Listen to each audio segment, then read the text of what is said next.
Up next, we are going to talk hoops with Hall of Famer Steve Porter. We're going to focus on the sad passing of Coach Benny Lewis. But before we get to Steve Porter, Andy Callaway of Callaway Home Loans saves me money every month now, and he'll save my family thousands in the long run. How? He refinanced my existing mortgage, and he can do the same for you. Rates are all over the place, but you need to take advantage of an easy, fast, and affordable way to refinance. They do conventional FHA and VA loans, and ask for the Metro East Sports Podcast special. If you refi with Andy, he'll donate $500 to the Metro East high school or junior high team of your choice. He'll give $500 to Breeze Central basketball, girls basketball. We just had Coach Reeder in here. He'll give $500 to Carrollton girls basketball. He'll give $500 to Cahokia wrestling. It's your choice, people. Terms and conditions apply. Call Andy today at 618-830-3332. Save money and support your favorite team in the Metro East. And you and your kids may never outgrow your favorite sports, but you may outgrow your equipment. Your locally owned Play It Again Sports provides an easy way to sell your quality used sports and fitness gear and get paid on the spot or trade up for what you need right now. Not only will you save with affordable used gear, but they also supply the latest new equipment and accessories from the most popular brands. I talked to Edwardsville store owner Dan Brynildson today, and he said, golf, man. Golf, golf, golf. Golf is going crazy, and they're running a huge hockey stick clearance special. So all you hockey guys and gals, go in there and check out those hockey sticks. Tell them I sent you. All right. Welcome to the show. Good to see you again, Mr. Steve Porter. Hey, Dave, it's always my pleasure to be on here with the most hardworking guy in the Metro East. How were the Gallatin Awards? Oh, great. I don't know if you knew this, but I finally stepped down from the Gallatin Awards after 51 years. I knew that. And this was your last one. Last one, and it was a great one. Samad Stanley and Talia Norman from Alton were the winners, and we had a great time. And I'll probably still go back as a fan every once in a while. But you won't be able to stay away. You just don't have to do the work. Yeah, that's true. Here's the thing. I was involved in it for 51 years, but I wasn't involved in it for 28 years. Huh. It goes back to 46. And, of course, everybody always wanted to know, Steve, how was that first one in 1946? And I really can't tell them about that one. All I know is that Chuck Taylor was the main speaker. There you go. Of the famous Converse tennis shoes, Chuck Taylor. Oh, yeah. All-Star Converse. We all wore them. Dave, you probably wore out a lot of All-Star Converse. I wore the green ones at Grigsby. And then I had the white ones and the black ones when I played basketball at Granite City North. Now, did you wear the high tops or the low ones? High tops. Just like the Celtics. They wore the black ones. Of course. Yep. Well, we just lost Benny Lewis, the legendary high school basketball coach from East St. Louis. One of the greatest basketball coaches from the 618. His career, his lengthy career and winning record speaks for itself. And you covered him for decades and got to know him quite well. Well, not only was he one of the best basketball coaches in the area, he was voted the coach of the century in the state for basketball for the 1900s, because from 1980 to 2000, he had 4 state championships and 2 third-place finishes. He won 4 state championships at East St. Louis Lincoln in the 80s, 82, and then 3 in a row from 87, 89. The first coach to do that. Not the last coach, because coach has done it since. But I was called Champaign the land of Lincoln back in the 80s, because the Tigers dominated. They had if you include 82, 87, 88, 89, and 90 when they finished third, they were 14-1 at the Assembly Hall those 5 years. And if you count the Supers, they were 19-1. If you count regionals and sectionals, they were 39-1. So he left an indelible mark on basketball. And once Lincoln closed in 1998, he went over to East St. Louis, coached 3 years there, and had a third-place finish there before he retired. So what a remarkable life he's had. And he was a Lincoln guy through and through. He graduated there in late 50s. The 57 team he played on went 27-1. They won their first 27 games, then lost to East St. Louis Senior in the regional. There was a guy on East St. Louis Senior had a big game against him that night. His name was Mel Rustio, who later became the Edwardsville coach.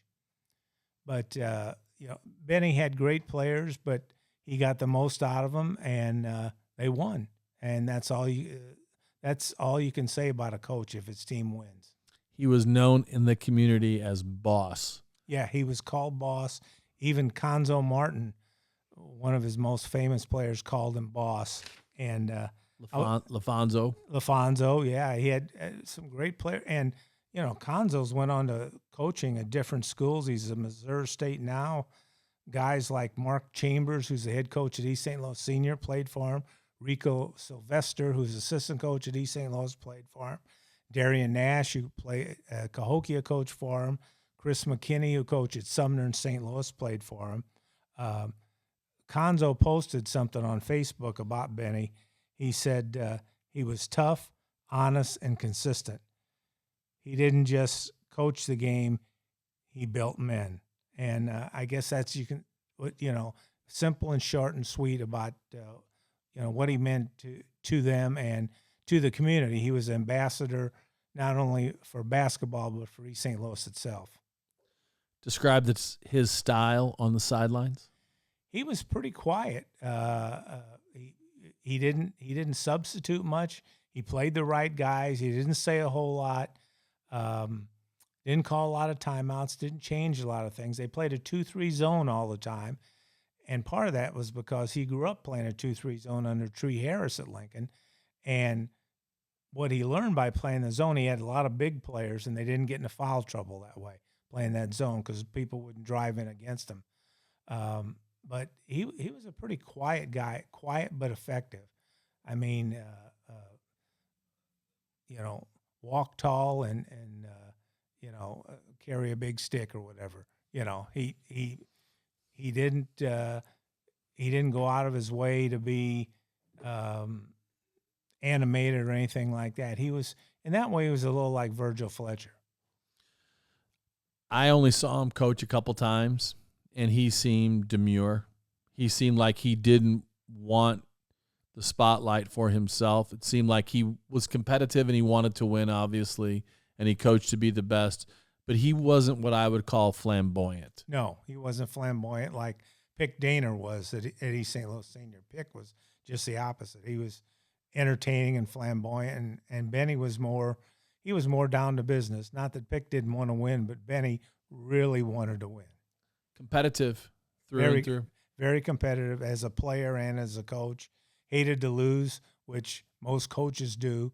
Can you remember any specific games or moments where you covered him? Yes. One of the greatest games in IHSA history in '89, Lincoln beat Peoria Central triple overtime on a three-pointer at the buzzer in the third overtime. One of the greatest games I've ever seen. And what year was that? '89. Vincent Jackson had a three-pointer in the buzzer, beat him in triple overtime. And that gave him not only a state championship, but their third straight state championship at the time. And he was as elated as I've ever seen him. So he never mixed up his defense? Never played anything but 2-3 zone? Well, they would press once in a while and play a 1-2-2 zone, but he basically played. I thought I read that he would play it. Yeah, zone press, because you really can't have a 2-3 zone press. But he tried to stay away from man-to-man, and I think that was smart. He kept his guys out of foul trouble. Very good. Secret to his success? Having great players? Yes. Yeah. You need them both. I mean, you got to be a good coach, and you got to have good players, and the good players have to play for you. That's another thing. I've seen teams have had good players, they haven't played well together, or they don't play well for the coach, or for whatever reason it just doesn't mesh. But his teams always gelled, and it seems like they always were at their peak in postseason, particularly when they got to state. And I remember 82 was the first championship. They had Tyrone Jackson, Todd Porter on it. When those guys were sophomores in 80, Alton had a heck of a team. The last Alton team that won the Southwestern Conference title outright. They were 23-2, went to the sectional at East St. Louis against Lincoln. Alton had a lead at halftime, but Lincoln took charge in the second half and beat them, and that sort of energized the Tigers, started getting them going on their roll. They got to the Super that year and lost, but 2 years later they won their first state title, and then 3 more in the 80s, and then the third in the 90s. 2 high schools in East St. Louis at that time. Right now, Mark Chambers has the benefit of having 1 high school in East St. Louis. So at that time, kids were... Well, actually, there were 3 high schools with Assumption being the parochial high Not school. at that time, though. Not in the 90s. Not in the 90s, no. But one time, yeah, you had 3 Assumption. And both East St. Louis and Lincoln, if I'm correct about this, there were no school boundaries. For example, in Belleville, Illinois Street that goes through the square separates east from west. If you live on one side, you go to east, the other side the west. So Lincoln and East Side kids got to choose? Yes. You could live next to Lincoln High School and go to East St. Louis, or live next to East St. Louis High School and go to Lincoln. Kids got to pick. It was open enrollment, yeah. So no boundaries. So were most of the basketball players going to Lincoln? Most of the to play basketball for Benny? players went to Lincoln, and most of the football players went to East St. Louis. That's how it was back then.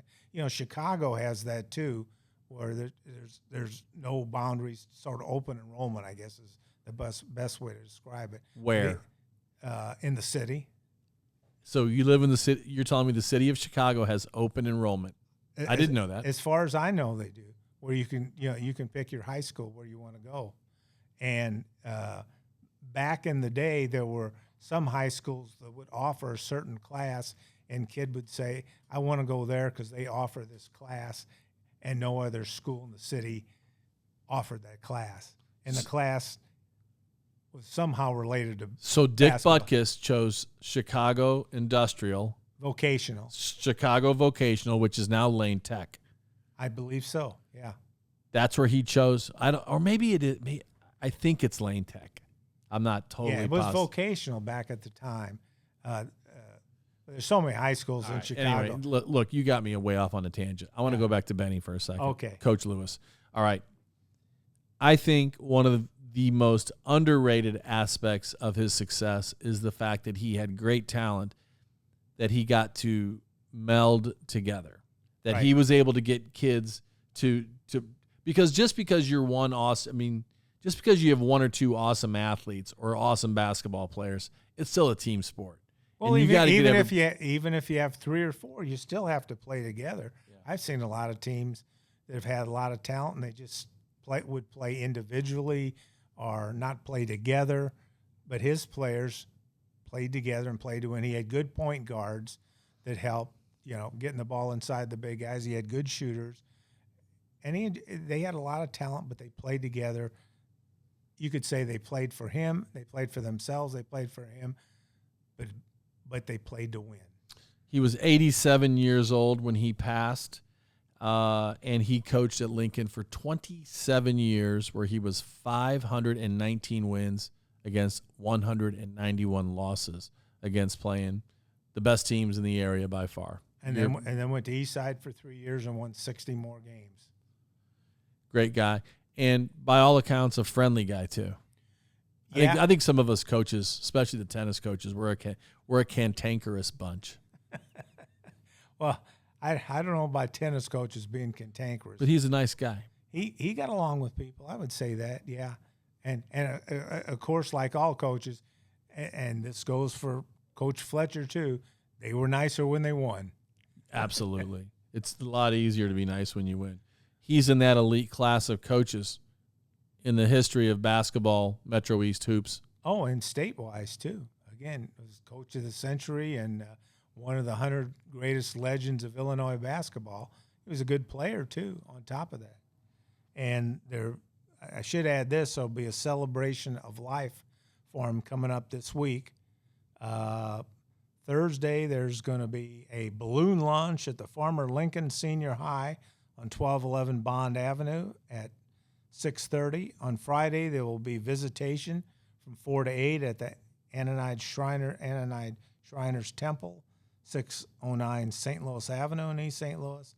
And then the viewing, the wake, I guess, 11 to noon on Saturday, funeral at noon at the Shriners.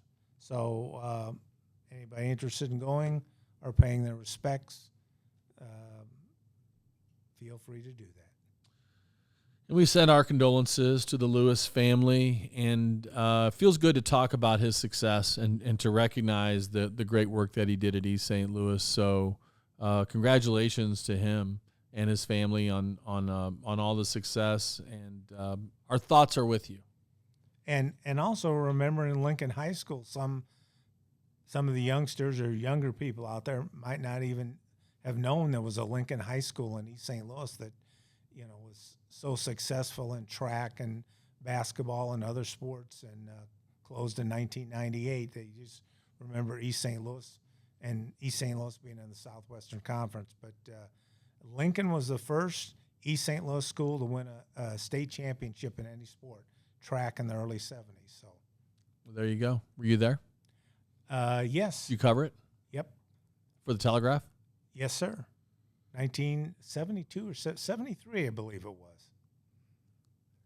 Did Coach Lewis coach anything besides basketball? He coached baseball, too. That I didn't know. He coached baseball. The Tigers weren't as good in baseball as they were in basketball, but they played their games at Jones Park in East St. Louis. And now they play at the Jackie Joyner Kersey Center. Has a new field there. So he also coached baseball, and he was a fan of all sports. And I was honored to introduce him to go into and interview him. It was a pleasure to do that when he went in the St. Louis Sports Hall of Fame in 2022, and well-deserved honor for him. And there was a big crowd there to support him. That's cool. All right, Steve, thanks for coming by to talk about the legendary Coach Benny Lewis. Thank you, Dave.